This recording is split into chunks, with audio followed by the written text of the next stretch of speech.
गधा। एक समय की बात है, किसी कस्बे में एक धोबी रहता था। एक रात जब वह सो रहा था, एक चोर उसके घर के पिछवाड़े में आ घुसा।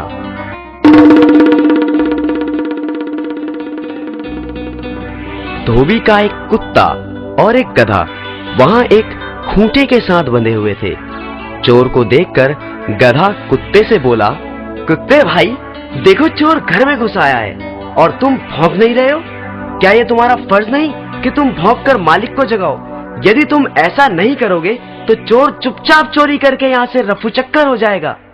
बात तो तुम्हारी ठीक है, परंतु तुम तो जानते ही हो मैं दिन रात मालिक के घर की चौकीदारी करता हूँ और तुम भी कोई कम काम नहीं करते, परंतु हमें मिलता ही क्या है?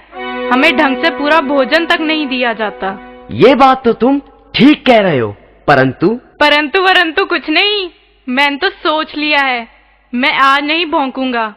मालिक को जब तक हानि नहीं होगी तब तक वो मेरी कदर नहीं करेगा। देखो, ऐसे आड़े वक्त में ऐसी बात सोचना गलत है। मुसीबत के समय अपनी मांग रखना उचित नहीं। मैं उचित अनुचित कुछ नहीं जानता। मैंने तो जो कह दिया सो कह दिया।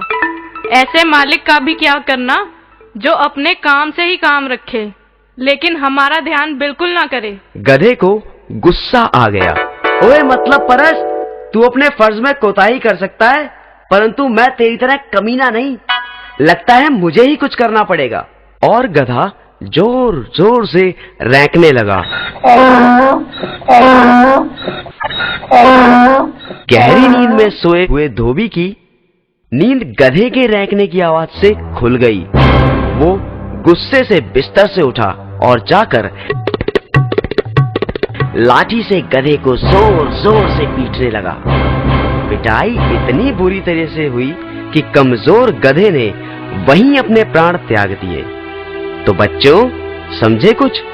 इसीलिए तो कहते हैं, अपने काम से काम रखो, दूसरे के काम में टांग ना अड़ाओ।